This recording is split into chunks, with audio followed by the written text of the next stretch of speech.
迎收看关键时刻。川普现在对伊朗是多管齐下，除了军武、军事、外交之外，更重一把刀是什么？是经济跟关税。你看到了，美国对伊朗伙伴今天说了征25%的关税，中国首当其冲。为什么？中国跟伊朗做生意非常多，在出口竟然占了34.7%。好，但最有趣的地方是在这个地方，当今天这个25%的这个关税一加上去之后，没想到今天出现一件事情。我们之前不是讲为什么伊朗会暴动吗？就是因为里亚尔他们的币值一直在贬值，所以他们就不爽，出来暴动了。就没想到里亚尔原本你可以跟着我的线一起走，原本都好好的，结果到了今天来往下了，它已经干嘛？它已经变成什么价值都没有了。为什么这样讲？它换成美元0元，换成欧元0元。现在伊朗人手上拿着自己的货币里亚尔跟废纸一样，所以今天当美国寄出了这个25%关税的时候，中国只有2个选择：一，我救伊朗；二，救自己。但是你刚刚看到的里亚尔贬值，很显而易见，在这个关头都知道伊朗要持续要完蛋的时候，它的货币可能要更惨的时候，中国拿最多里亚尔的，竟然第一时间恐怕就是他们带头开始卖，这就是为什么里亚尔突然归零。所以石东哥，今天真的已经够明显了。今天为什么伊朗一直在求援，包括找中国，包括去找俄罗斯，但是里亚尔贬值，告诉我们一件事情，他们现在真的没有帮他了。中国只想到的是自己了。对，没错，我们就说呢，川普对付这个所谓伊朗来说，他真的使出混合拳，一个武力，这个可能有一把剑悬在你的头上，但其实他先开刀是什么？他先开刀，先从经济让你崩盘。对，为什么？你看他今天一个最新的消息是，美国对伊朗的伙伴，这个贸易伙伴要征25%的关税，然后中国首当其冲，因为中国一年来说的话，跟他贸易额有上千亿以上，那占这个伊朗的这个出口的额度的34.5%， 34.7%，所以呢，中国现在要被科到20加25变45%。对，那想要中国现在怎么办？中国现在习近平就是这样，逃开的莫雷修，我该怎么办？我惨了我该怎么办？可是这时候他们突然想到，没有，不对，我们现在还有另外一件事要处理呀。那处理什么呢？过去一段时间呢，因为伊朗已经被美国制裁，所以过去一段时间伊朗没办法拿到货币。没拿货币的时候，他怎么办呢？他跟中国做生意的时候是，你给我人民币，或是我就给你里亚尔这样一个状况，或者说你给我人民币，那我就给你这个石油这样一个状况。那跟俄罗斯也是这样，然后跟很多其他周边的伙伴关系，能跟他做生意伙伴东西都是这样。可是他们现在惨了，因为他们现在满手都是里亚尔，对，那看起来的话，伊朗经济要崩溃了，那怎么办？抛售里亚尔。所以你看，他这个消息出来之后，反而是什么？伊朗的货币呢，在市场上面被人家卖，所以我们才会看到这个里亚尔货币啊。你看前几天这样，突然间一根大长黑下，还有这么扯的，这个是归零的，对，几乎归零。那尤其你们看对美金来说，怎么是0.0000，然后对欧元来说的话是0.0000。我跟你讲，这个图是略微夸张了一点点。不过我跟他讲，正确数字是多少？大家知道吗？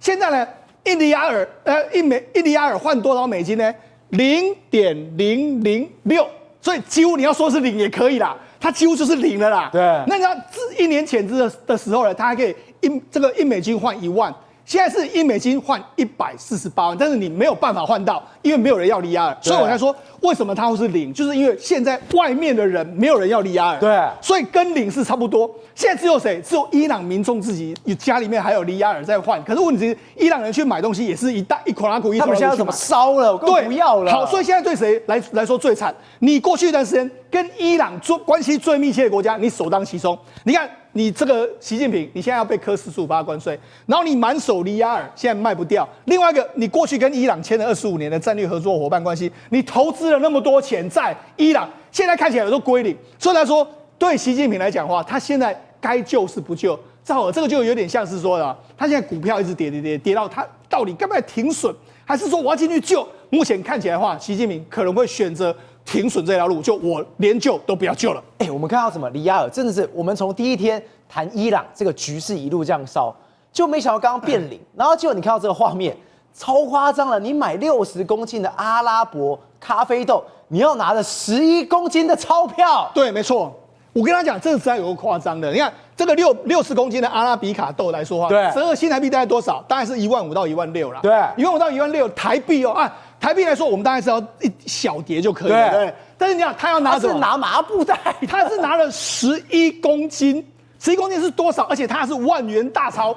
所以呢，你拿了11公斤的万元大钞去那边买这个，目前为止来说1万多块台币，所以那这个钱完全没有人要。那完全没有人拿到什么状况呢？他说我们要买1枚金币，买1枚金币来说的话，你看你要带这么多现金，也就是说你要37包，每一包都是100张，面额是1万块左右的这个所谓里亚尔的纸币，大概重4公斤，所以4公斤只能够买1枚金币，然后你就知道多夸张。另外一个，你看伊朗已经到什么程度？伊朗已经到什么程度？你看你要买 T 恤，照你看他在这个所谓德黑兰买一个 T 恤，一件 T 恤，你看大概值新台币100-200块吧，对，就没想他买了一件大概价值80万里亚尔的 T 恤。看他手上真的是，我以为他是什么土豪啊，拿这么多钱要去挥霍的，没有，他只是买一件 T 恤。就你知道他买一件 T 恤，就没想他们数了多少钞票，数了10分钟。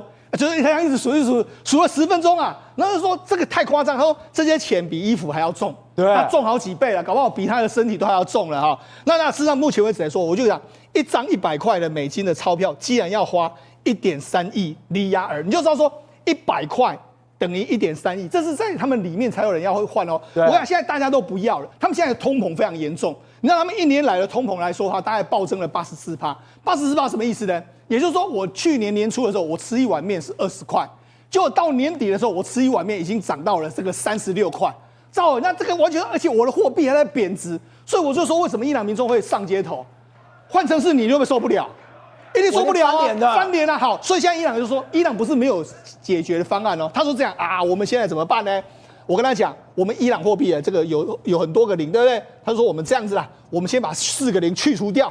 这样子变成原本是这个1万的，就变成是1块钱，这样子好不好？但是问题是，你知道这个有用吗？没有用，因为他如果真的这样做的时候，之后没多久又会出现很多个零，对，然后再这样反复，所以没有办法。现在伊朗已经完全崩盘的一个状况，所以你看我就说年测的这个通膨率是84.6%，这个实在太夸张。我跟他讲，这种已经到了这种程度来说的话，这个国家经济已经完全崩盘。我原本第一天100块钱可以买，是。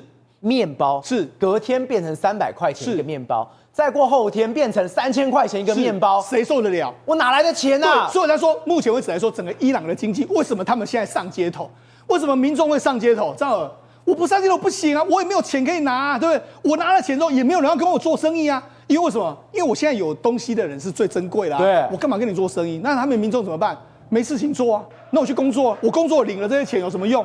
没有用啊。所以为什么他们全民上街头？我就跟他讲，事实上这个伊朗走到今天这个程度来说啊，我觉得他真的很难撑下去了。这个国家最后就只有崩溃一途了哈。那我跟他讲，我就说川普也很坏啦。我觉得川普是我就说为什么川普很恐怖，你知道吗？第一个，他有武力，美军这么强；再说他很有商业头脑，对，所以他知道怎么玩死伊朗。他知道你哪里痛，对，往哪里进去。他故意玩你，知道？他玩你什么？你看，他就说，哎呀。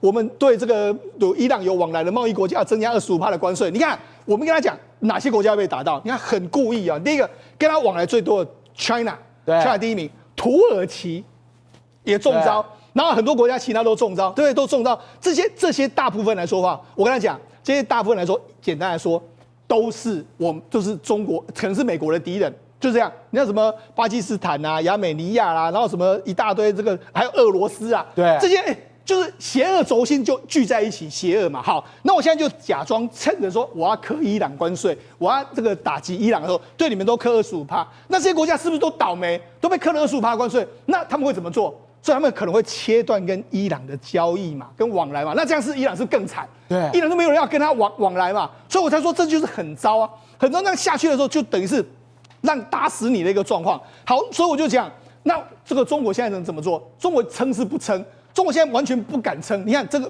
外媒就报道，中国的不作为，令此前唱衰美国的这个对内宣传陷入空前的尴尬。上次对委内瑞拉，他们就想啊，美国不是马杜罗的对手啦。你有看到这一次有没有人在讲伊朗？他们都没有讲，这次都不敢讲了，不敢讲了，对不对？连我们国内特经媒体他都不敢讲了，不敢讲伊朗，为什么？因为他们真的怕这一次万一伊朗又垮了，我这边说哇伊朗好棒棒，结果你垮了怎么办？所以他们现在很尴尬。你知道为什么很尴尬？你知道这几年来说的话，我觉得中国一直占便宜。我就讲，如果中国呢，接下来委内瑞拉也倒了，然后包括说像伊朗也倒了，像俄罗斯也倒了，我跟你讲，中国经济一定垮。你知道为什么吗？因为他们过去几年中国经济之所以没有垮，是因为他们还可以买到很便宜的油。对，他们过去一旦从委内瑞拉一天来说，给他这个几十万桶都给他，然后包括说伊朗一天来大概有几百万桶，全部都给中国，然后还有俄罗斯也是给这个中国买了很多油。我跟他讲，你在外面布兰特原油一桶要70块，但是你跟这个委内瑞拉来一桶可能30块。然后跟伊朗说，哎呀，兄弟，你伊朗你也没人会买，我给你买一桶40块。对。然后俄罗斯，我跟你讲，我一桶50块，我有30-40块的价差可以赚，所以过去他赚了很多钱呐。他事实上这些某些部分来说，他等于是压榨这些跟我很好的国家，我用这样来赚钱啊。就没有你看。中国一直大量的购买黑市的这个原油，如今变得越发困难。所以很明显，川普今天动了这个刀，是啊，去动委内瑞拉，是，再去动伊朗，是，我就是把你中国便宜的石油，对，我全部都给你斩断了。你看，这是完蛋了。华尔街日报报道的哦，他有实际的数字哦，他去年中国11月份获得支付委内瑞拉的价格，每桶省了近9块钱哦。所以呢，他省那么多嘛，那你就更不用讲，不止委内瑞拉，还有伊朗。那还有这个所谓的这个俄罗斯嘛，对，那委内瑞拉比较少啊，我就说委内瑞拉只有大概一天大概几十万桶，伊朗是几百万桶了，所以如果伊朗垮了之后，我就跟他讲，中国没有这些原油的时候，他就要去跟沙特阿拉伯买，而且他要跟一个国家买，他就必须要跟美国买啊，因为美国，我就跟他讲我们假设一个状况，现在美国已经掌握了这个委内瑞拉，对不对？对。那另外一个，他如果接下来掌握了伊朗，那也掌握了伊拉克。那世界上石油量储存量最多就是委内瑞拉，对，第2名是沙特阿拉伯，第3名是加拿大，再来就是伊朗，再来就是伊拉克，他全部都掌握在他手上啊！你中国要跟谁买？中国现在最衰的是什么？他们才跟伊朗呢达成了这个所谓25年的长期的贸易协定。你看这是2021年的时候，2021年你看也大概几年，4年呢。好。据中国的官方媒体报道，中国的外长王毅还有伊朗的外长扎里夫签了这个合作，然后这个合作什么对伊朗的能源还有基础建设的投资等等一大堆那准备要在这个伊朗投资11.8兆4000亿美金啊，11.8兆台币直接来扶持伊朗。对，2021年是，结果现在人家要被端掉，你11兆，对。怎么办？对，然后好，他说什么？我们要扩大对这个伊朗的银行啦、电信啦、铁路啦、港口还有其他项目的业务往来啊。然后这是25年主要的石油折扣价的石油啊。好，问题是这个好，因为现在没有啦。那当时他们怎么说？怎么吹？他说你看，这是成功的外交典范，对，是伊朗的参与联盟不再孤立的这个力量的标志。所以他等于是说你把我们中国挺我们，站在我们这边。然后伊朗当时的外交部发言人是，该文件是一个下一个25年关系的完整路线。哇，当时讲了我们伊朗根本不用怕美国制裁我们，我们有中国老大哥在我们后面看。中伊的关系就是这么好，这是完整的路线，太棒了。好，那你看后来是吧？2023年是吧？我们这个委托这个说跟中国签署了合同，然后伊朗要花费25亿美金建设这个机场的2期工程这样一个状况，然后伊朗就是说用义务的方式跟你谈一些费用，然后换取中国来的一些什么金融资源、设备跟技术服务一大堆。好，所以我跟他讲，当时的时候有一些是以物易物，但是他们还是有用钱哦。你看，因为什么？你看2021年5月的时候，伊朗呢当时的旧货币，它跟人民币有定锚，也就是说我们2个互相的换。就是某些部分来说，我们交易当然可以以物易物，但是问题是，以物易物根本是很麻烦嘛。你的5万桶的油跟我买什么东西，这很麻烦，我们还是要用货币交换。所以他们后来还是有用货币交换的一个状况，所以我才说为什么他会持有这么多的这个利亚尔这边。那你看，2025年的时候，伊朗对人民币的这个结算规模增加200%。然后中俄之间也建立所谓本币的货币的这个清算同盟，换取大概约莫超过3.5兆人民币。哇！所以中国真的也拿了这么多好几兆的里亚尔所以简单说是怎样？等于是说中国他们有一个闭环的这个状况，就是中国啦然后俄罗斯啦然后包括说像这个所谓的这个伊朗他们就这样好，但是问题是他们没有钱那中国就给他们钱然后我们就用这些人民币在这边换来换去这样一个状况。那当然，那你伊朗能够给中国什么？就给他里亚尔嘛。对。那能够给俄罗斯什么？就给他里亚尔嘛。有人民币就给人民币，没有就给里亚尔。所以他们等于是互相之间拥有一堆人民币，也有一堆里亚尔。那所以我才说，今天到底谁在抛售里亚尔？就是这2个国家嘛。好，那我跟他讲，事实上现在对伊朗来说，它还有一个更惨的，知道什么吗？委内瑞拉不是倒了吗？对。他还有投资委内瑞拉，真的假的？伊朗已经那么惨了，对，他还花大钱对去投资。你看这是之前哦，这是马杜罗，对不对？所以邪恶轴心他们根本互相串联在一起的。没错。好，你看他是建这个哈米尼，对不对？那哈米尼来说，他说伊朗啊在委内瑞拉投资大概47亿美金，折合新台币是1480亿。那你说这个拿得回来吗？拿不回来，也打水漂了。所以这些又是打水漂。好，那他具体投资什么呢？他投资什么？炼油厂。对，但这个卡拉伯拉的这个炼油厂，它能够月产14万桶，对不对？这样一个状况。然后他说未来呢，如果把它建设出来，可以接近100万桶。但是这个目前为止大概被美国接收了啦，美国会乐于接收啊，他会说这是怎么盖的这样子呢？谁盖的？不好意思，报告大统领，这是伊朗的钱。好。马上收起来，我们来稍微给它改造一下。对，这个可以给艾克森美孚石油，或者是说给雪佛龙，你开心的话给谁？他现在是委内瑞拉代理总统嘛，他想怎么做怎么做。好，再来一家汽车工厂，他还弄了一个汽车工厂啊，那这汽车工厂未来会到谁的手上？当然又是川普大统领的手上啊，然后还给他无人机。我们知道伊朗的无人机的确蛮厉害的哦，他这几年有提供很多无人机还有军事的这个设备给他，所以现在这些来说的话，不好意思哦，伊朗不是有侦察攻击无人机这个千禧者6吗？现在大批在军库里面的全部都被美国扫走了，所以这些你看。伊朗来说，他现在也打水漂。伊朗自顾不暇的时候，他还去投资委内瑞拉。那委内瑞拉倒，他也跟着倒。那他倒的话，他当然又受到影响。所以我才说，这是骨牌效应啊！这根本就是川普这一招下去，对，邪恶轴心一次端，对，委内瑞拉倒了。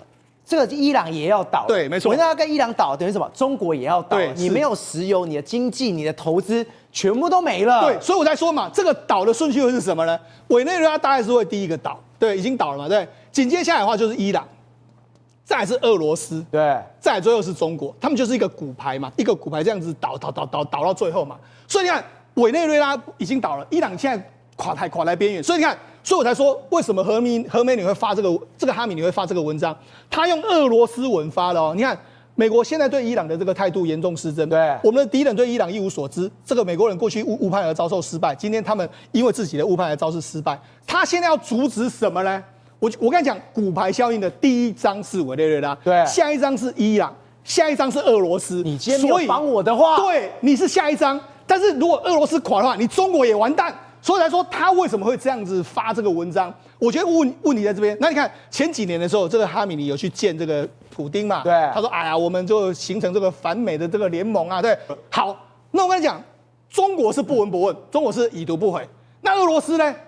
俄罗斯似乎知道说，我现在不称伊朗的话，我会是下一个。所以你看，俄罗斯总理绍伊古跟伊朗的安全部部长还有会谈他还跟他讲，你看现在中国有没有跟伊朗有谈话？没有，中国完全没有这个件事。王毅前几天还到非洲去，他根本伊朗就在旁边，他有没有去？没有，他连讲都没有讲。现在中国跟什么跟鸵鸟一样，我就藏着，你不会发现我的。他们还谴责，你看他说什么？我们俄方愿意继续发展跟伊朗的合作。然后还谴责外国势力试图干涉伊朗的这个企图。你看绍伊古啦，这是俄罗斯的这个安全会议的秘书，然后跟伊朗国家安全的秘书，他们人家还真的有做事。你看他做什么呢？他说呢，我们呢透过所谓秘密的这个空中桥梁，向伊朗运输电子作战系统、萨姆400防空系统，还有这个零件，还有作战弹奏低，躲避这个西方的侦测。他们现在还输血给伊朗所以我才说，你看俄罗斯他也知道啊，我现在要把它撑住哦，对，撑不住来说，下一个骨牌会倒向我啊。那倒向我的话，就说不定中国啊。可是问题是中国现在在后面装死啊，反正前面倒了之后再说吧。我现在也不知道该怎么办。所以来说，从这一次，你看川普从这个猎杀委内瑞拉开始，然后开始对于伊朗的经济制裁还有武力制裁。我相信呢，伊朗真的完全呢可能会处于一个撑不下去的这个阶段。宇轩，我们刚才提这些，现在中国根本就无能为力，他跟鸵鸟一样，他把他的所谓的盟友完全都抛弃掉，盟友做的事情不要找我。更明显一件事是什么？他根本对这些国际状况根本是状况外。我今天看到这个，我吓死了。这是中国的新广告哦，这伊朗的航空竟然跟中国人民讲说，过来我们这边玩吧，我们这边非常棒，你们那边不是快变战区了？中国人别坑中国人啊！结果没想到是哪里有坑往哪里填。对，中国现在不去日本玩，人家那边呢平平静静的社会治安良好，跟你讲说那边战区危险。就现在伊朗每天都在街头枪战、杀人放火，他跟你讲说去吧，兄弟，好地方。启航伊朗，马上全程机票免费赞助活动大，家一起飞吧！对，而且2026年1月1号到1231，嘿，欢迎你特别来到这边，然后来这个伊朗，我就问你德黑兰，你现在怎么玩？你玩给我看。对对啊，你上街头你玩给我看。我去就被杀了。我跟你讲，马上啦，人家见面就招待你，你知道招待你什么吗？吃土豆啦。吃土豆，子弹就飞过来，对神经嘛！所以你看啊，看完这边，你看开始就有网友说，哇，这刷完柬埔寨旅游就看到伊朗、柬埔寨、俄罗斯，你少了一个俄罗斯哦，兄弟，现在换伊朗哈啊，后来还有北朝鲜、美光7日游，那劳改7日游，还有人说日本是高风险，你跟我讲说伊朗不是，啊，全面战略伙伴，他就套着外交部的说法嘛，他怎么不帮兄弟一把？就送韭菜去，哪里战乱哪里就推荐我们中国人去，干嘛？你打算那边用中国人肉绞肉机跟他对抗是不是？所以我讲越讲越尴尬了。还记不记得我们前一阵子介绍过这个俄罗斯船只被搭的事情？对，你知道那时候我后来才知道，中国在国内怎么吹的吗？来。美国悬赏5000万缉拿委内瑞拉总统马杜罗，称查封其7亿资产，为方长异想天开。对异想天开，对他说5000万要抓马杜罗，还有异想天开。那我请问一下，马杜罗现在人在哪里了？在监狱里面了，在美国做客嘛？对林得嘛，对不对？来，美方准备扣押，看到船上的国旗图案，就是这个俄罗斯的船嘛，贝拉1号嘛。我请问一下，赵，最后船去哪里了？也在美国，也被扣押了。当时我跟你讲说，你看哦，船面出现了一名粗糙绘制的俄罗斯国旗，情况变得复杂，没有很复杂，照扣。不要再翻车了！你看，美方担心俄罗斯可能会为该船追索办理注册手续，因此暂停了扣押行动。你看哦，这1月1号哦，对啊，结果没想到1月9号的时候，他就直接处理掉了，扣了没？还不是扣了？你看，加勒比海风高浪急，特朗普的邮轮禁令能否奏效，还需观察。反正我跟你讲啦，中国吐槽什么就我们讲的就老啊，就全没有一件事情成真的。然后你看1月11号直接来公布海上行动，然后你看啊，这个电话员如此的冷静。如此的淡定，完全丝毫没有畏惧。其实不只是我们讲邮轮的事件，他们误判而已，连胡塞组织这件事情也很好笑。还记不记得那时候93大阅兵，他们展现一些高科技，说啊，中国我军威武，后面的科技呢摆一整排亮枪。你知道那时候中国网友在底下刷一整排说什么？中国也超越美国啊，美国不行了啦，中国才是世界第1强啦。美军他说美军怎样？胡塞组织都打不过蔡基，20年的仗，反渗透、反暗杀，胡塞组织让美国束手无策，打不过胡塞组织，他们全部都洗这篇言论。对，那我就请问哈，马杜罗那场逮捕行动里面，真正落魁的军备是谁的？就是你中国的，不是你那个雷达呢？不是你那个什么 JY27在那边转来转去，超大型电风扇，不是你在丢脸吗？你看，当时他说南美变泥沼，是谁希望他变成泥潭？中国嘛，美国要重演旧剧本，委内瑞拉这样骑，他说川普下错了。各位，你看啊，这就如同我们讲日期，当时是什么？去年的12月17号。对，那时候委内瑞拉的事情因为吵很久。那个时候委内瑞拉他已经被包围了，随时都要杀的哦。对啊，对，他那时候还在帮委内瑞拉站虾嘛。挺自己的小弟嘛，他说美国烂死了，他说川普想当解忧者，还施压，他说我打不动啦，为什么？你美军在前线很烧钱嘛，政治目标完不成啊，你又不敢真的打。你如果仔细看那个画面，你会发现美军它是精准定位，也就是他先远程在整个黑暗之中呢，有像流星一样1发、2发、3发打到哪里？他把他的 launch， 也就是他的发射地，先把这个发射地给炸毁。然后呢，再把它的另外一个发射地给炸毁。但这时候有意思的来了哈，你炸毁的是什么？是叫防空系统，有没有？他把它圈起来，雷达侦测防空系统应该要自动发射啊，就有。照回来看哦，这是委内瑞拉唯一发射的，我们讲的被拍摄到的1枚，有没有打中？没有击中目标，等于说它的扑空。然后剩下来它发射的时候，你才发生什么事吗？因为它发了之后还被定位，然后呢再度被轰炸。所以等到后来美军前线去看的时候，发现来，这就是放他那个3毛举的一个仓库。全部被炸得哩哩烂烂。后来打开之后一看，除了有些是好的，对不对？一大堆3毛举是什么？封存，代表他们根本没有侦测到，没有意识到美国要来，没有进行部署。然后唯一有的，在这个拉卡洛塔的这个空军基地里面，这一台也是哦，3毛举来照，整台被炸得稀巴烂。我跟你讲，这很了不起哦，因为你不讲，我还不知道它是飞弹车。等于说飞弹车在启动的状况下，竟然还可以被锁定，所以它是完全就像你说的精准打击，对没在开玩笑的，就手术刀式的切割，直接把它切到下面去。但是你知道吗？我们看完之后发现 S300被美国笑了，雷达被美国笑，就中国当时说什么李立。这是他们中国军事网一个非常巨擘的一个国防大学的专家，他说他是教授，有 S300的委内瑞拉，美国不敢轻举妄动，就啪啪。我讲现在不是我要打脸他，中国网友恨死他了，就丢透大家脸。我觉得美俄短兵相接非常困难的，委内瑞拉部署 A300之后呢，这个威慑，所以不管美国人怎么喊话，300就是威慑，就是威慑，实实在在的啊，他就这样跟你讲来，马杜罗不慌，因为委内瑞拉军事实力不弱。伊朗半个小时可以歼灭以色列，真的假的啦？当然是假的哈，因为这家伙来赵尔，你问真的假的是不是？这是他现在的微博，他的粉专，零赞零关注，然后粉丝明明1000多万，你知道为什么吗？1000多万粉丝全部东西都删掉了，对，因为没有一个能看的，不敢讲话了，糗大了。不是，等下被 Fox News 拿来笑怎么办啊？来，他说什么2055的战争，伊朗多靠拖延、威慑、放狠话，终究比不过体系的防空精准打击，美国的实质倍数，这个才有各位。这才是价班，所以你知道中国网友现在怎么形容中国的军事吗？他说我这个叫做口号巨人，那你知道下一句是什么吗？行动矮子。就是只会唱电烂透了，唱大话，然后呢，我们讲做一些真的实际上行动的时候做不出来，所以照我做一个结论，你说中国该怎么回应？就如同林健一样，当被问论到委内瑞拉的问题的时候，你知道他做什么吗？他打开他的小本子，翻了52秒，还是找不到答案，因为中国现在心里恐怕比这些国家更来的发慌。廷慧，我们刚刚一路讲，中国恐怕真的把伊朗给放弃了，保全自我比什么都还重要。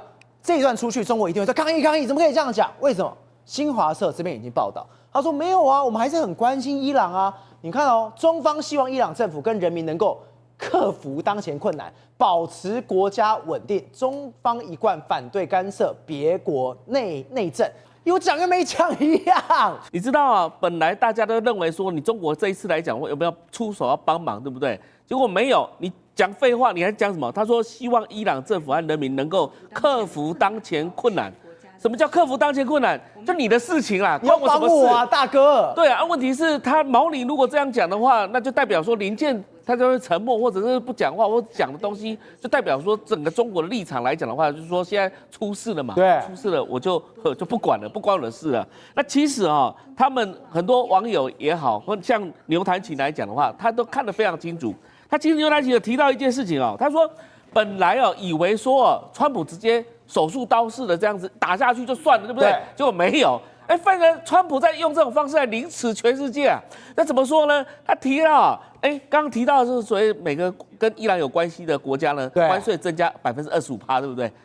你知道全世界都目瞪口呆了，为什么呢？因为这所有的国家可能被扫到，中国、印度、巴西、俄罗斯、土耳其等等这些。但是你知道啊，当你在讲叫人家的国家稳定的时候，那你自己国家呢？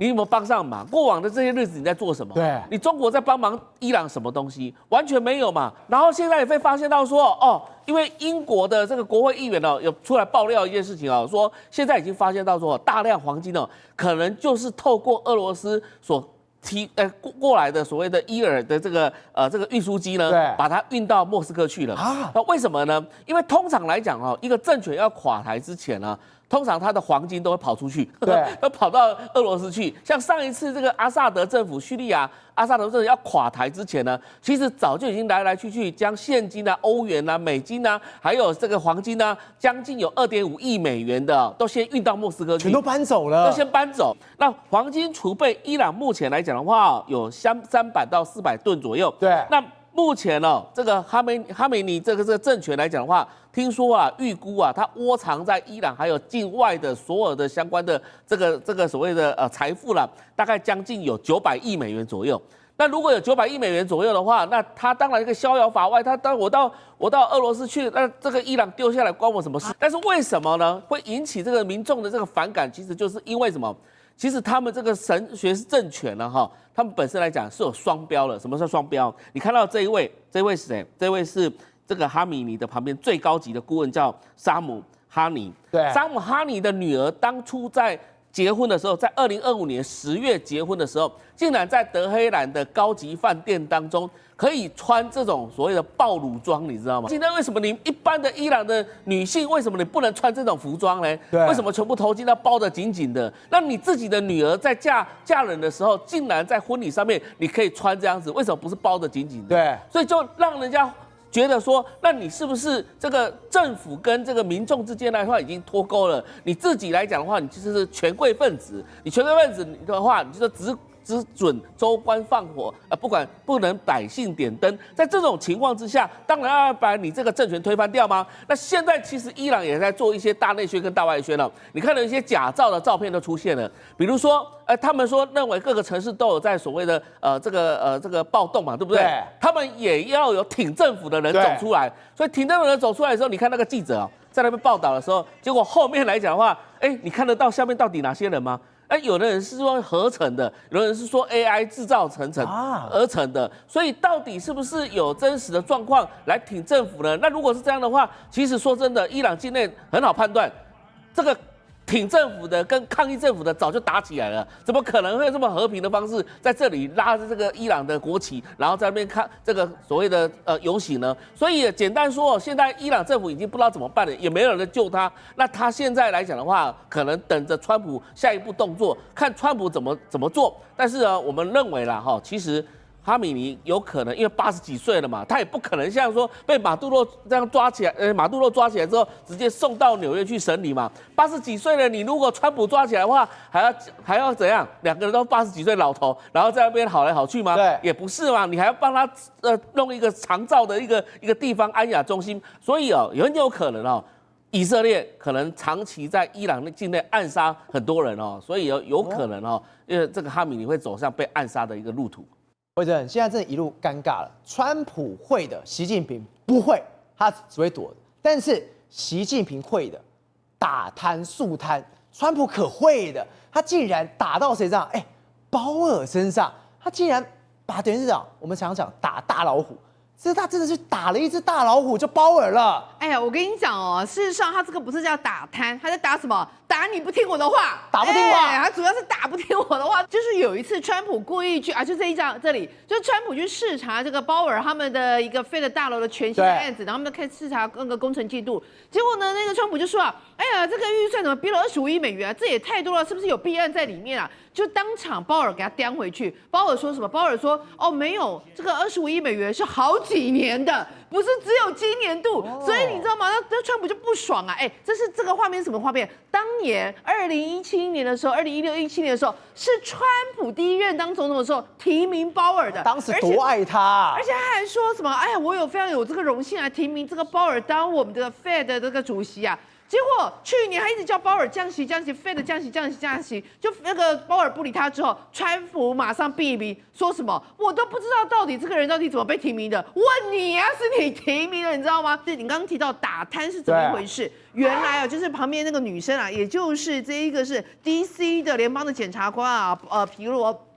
他是 Fed 非常亲近的，算是有私交的人。现在是由这个皮罗跳出来说什么？刚刚提到的25亿美元的那个 Fed 新大楼的一个更新案，这个可能是有弊案怎么会盖到25亿美元那么多？鲍尔他贪赃枉法，是就盖了他的，就压了他这个罪名，说这个我要查，而且我直接用那个刑事的一个诉状叫你来这边进行说明。后来上个礼拜5收到之后，鲍尔就心想说。你现在是怎么回事？你今天你看史上第一次竟然有这个Fed主席跳出来，直接用这个记者会。你要知道，他过往都不讲话，他用他非常一贯的冷静跟理性的口吻，他说什么？他说。